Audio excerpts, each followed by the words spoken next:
Alors que le temps des fêtes approche à grands pas, que les guignolés se multiplient et que les familles préparent les festivités, le personnel de l'accueil Blanche Goulet redouble d'efforts pour venir en aide aux plus démunis de notre société. Car les services offerts par l'accueil Blanche Goulet vont bien au-delà de la distribution de paniers de Noël. Et son histoire ne date pas d'hier. L'accueil Blanche Goulet, ça a été fondé en 1991 par Sœur Gertrude Huet. C'est un organisme à double mission. Une mission en hébergement pour personnes en situation d'itinérance ou en vulnérabilité, et tout le volet aussi sécurité alimentaire. Donc, on arrive à près de 35 ans de fonctionnement dans le milieu. Avec l'évolution des réalités sociales, l'accueil Blanche Goulet a dû élargir son champ d'action. L'organisme s'est adapté aux nouvelles problématiques en diversifiant ses services afin de répondre aux besoins grandissants de la communauté. À l'époque, quand ça a commencé en 91, c'était dans les locaux du cégep. C'était des résidences du cégep. Il y avait deux chambres, si on veut, là, puis c'est là qu'ils faisaient les services. Puis, en 2000, ils ont acheté ici le bâtiment actuel. Moi, je suis arrivée en 2015-2016 ici. Fin de l'année, en décembre 2016. Puis, c'est sûr que moi, j'avais travaillé des années à Montréal en itinérance auprès de santé mentale, personnes toxicomanes. Ça fait que ça a un peu changé d'allure, si on veut, dans le sens d'une plus grande ouverture aux gens qui avaient des problématiques là, complexes, des enjeux de santé mentale, des enjeux de consommation et tout. Mais puis bon, avec toutes les circonstances, toutes les demandes de besoins, mais là, c'est sûr que l'accueil a pris d'ampleur au fil des ans. Pour venir en aide aux personnes itinérantes incapables de trouver un logis, l'accueil a mis en place des ressources d'hébergement. Mais malgré ces efforts, la demande dépasse largement les capacités disponibles. Comme là, ici, dans le bâtiment, on a 11 places, 2 studios, 9 chambres. On vient d'acquérir aussi dans le centre-ville une maison qu'on a appelée Maison Blanche Goulet, qui va, là, il y a 3 personnes qui ont rentré cette semaine, une capacité de 5 chambres. Au niveau de l'hébergement, il y a beaucoup de besoins. Tu sais, on refuse des gens constamment là, à chaque semaine. Mais chose certaine, c'est qu'on a des appels continus, plusieurs appels par semaine. Donc ça arrête pas. Face à l'explosion des demandes d'aide alimentaire, l'accueil a décidé de se joindre à un système de collaboration avec les grandes bannières d'alimentation. Grâce à ce réseau, il peut soutenir plus d'une douzaine d'organismes répartis sur l'ensemble du territoire. Moi, quand j'ai rentré, on était à 38 dépannages par mois environ. 38 à 50 par mois. Puis quand on a décidé de mettre sur pied avec les banques alimentaires du Québec, parce qu'on fait partie, on est membre associé de Banque alimentaire du Québec, en 2019, de mettre le programme de récupération supermarché.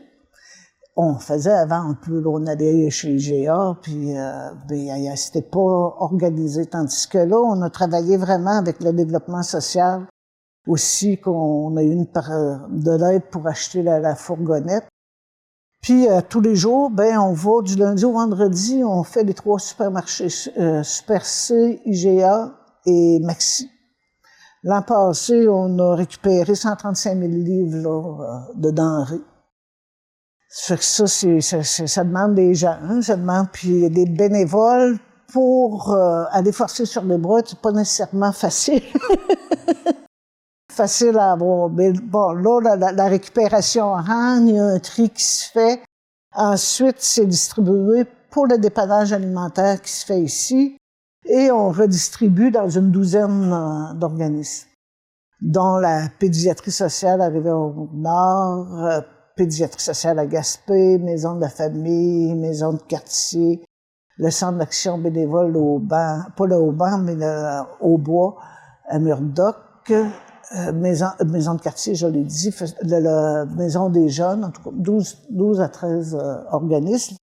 C'est ainsi que, l'an dernier, l'accueil Blanche Goulet a distribué près de 30 tonnes de denrées alimentaires et pour plus de 35 000 $ de cartes cadeaux permettant l'achat de nourriture et repas auprès de divers marchands.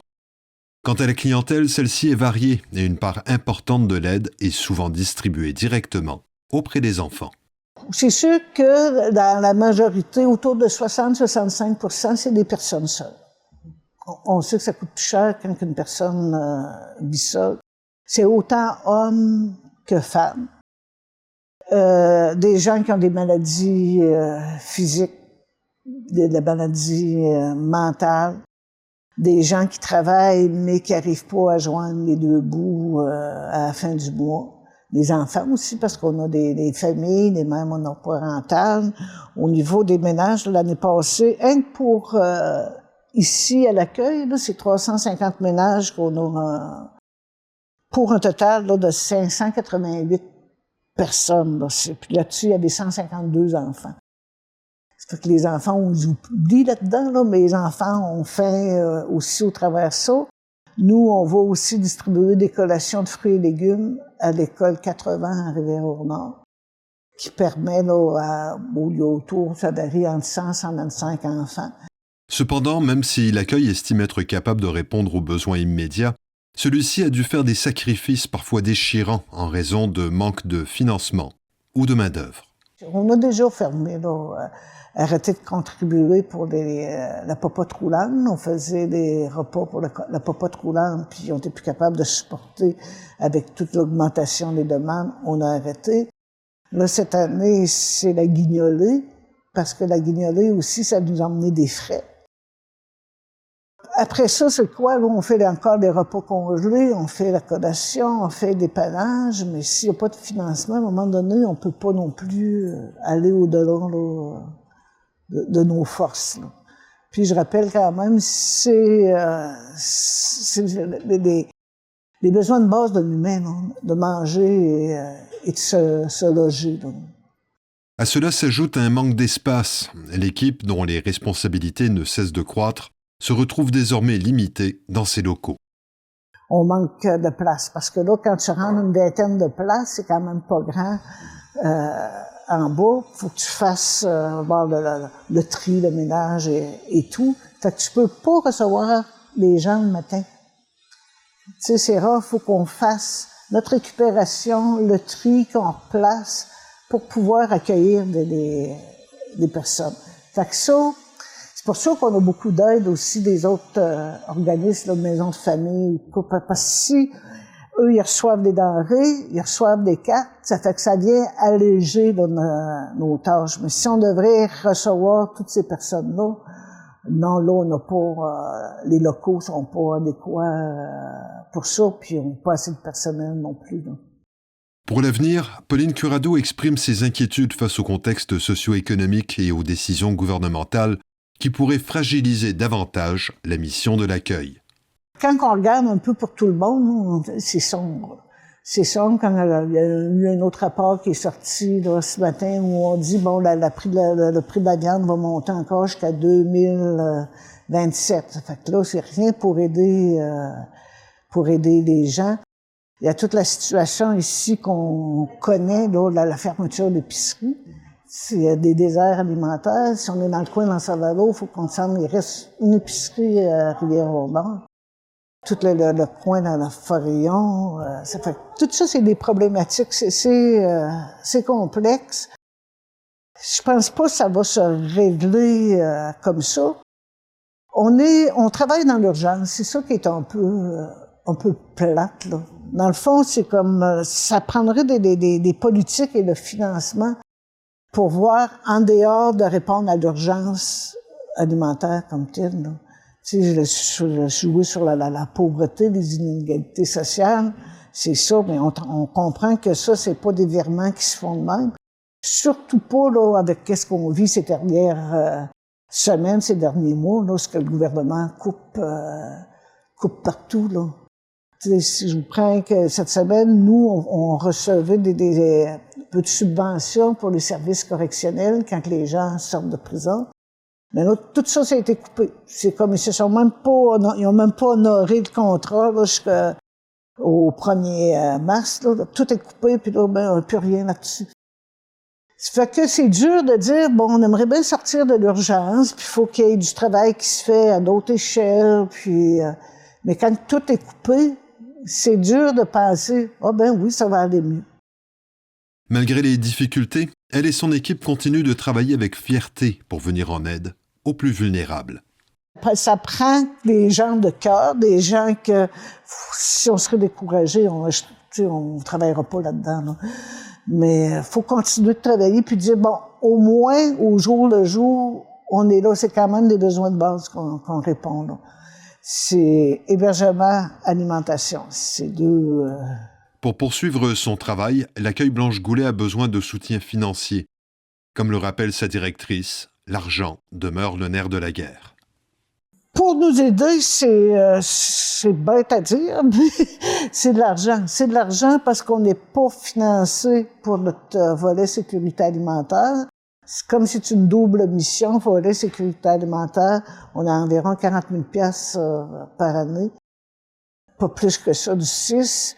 On a de banque alimentaire, mais c'est pas assuré d'année en année, puis c'est beaucoup plus de cartes cadeaux qui rentrent, ce qui fait que c'est quand même pas de l'argent pour assurer tout le roulement du bâtiment, les ressources humaines. Puis, comme on a investi le peu d'argent qu'on avait de côté pour l'achat d'un terrain, pour studio, maison, et là, déménager, c'est ça qu'on souhaite, là, déménager notre volet sécurité alimentaire.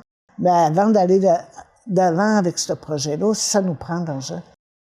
Une chose est certaine, Pauline Curado et son équipe apprécient profondément l'aide apportée par la population, essentielle au maintien de leur mission.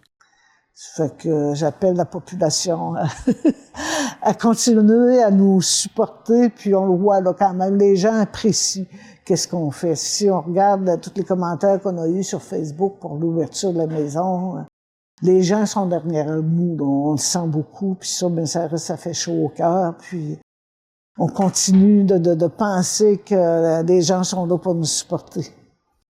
Malgré les défis, les sacrifices et les inquiétudes pour l'avenir, l'accueil Blanche Goulet demeure un pilier essentiel pour les plus vulnérables de notre communauté. Chaque denrée distribuée, chaque carte cadeau offerte et chaque geste de solidarité témoignent de la force d'un organisme qui refuse de baisser les bras. Mais pour poursuivre sa mission, l'accueil a besoin de soutien, argent, temps de bénévolat ou simples paroles partagées. Chaque contribution compte. À l'approche des fêtes, Pauline Curado et son équipe rappellent que derrière les paniers de Noël, il y a une action quotidienne, une lutte constante contre la pauvreté et l'exclusion. Et c'est grâce à la générosité de la population que cette mission peut continuer. Ici Igor Nérisson, journaliste IJL pour Télé Gaspé.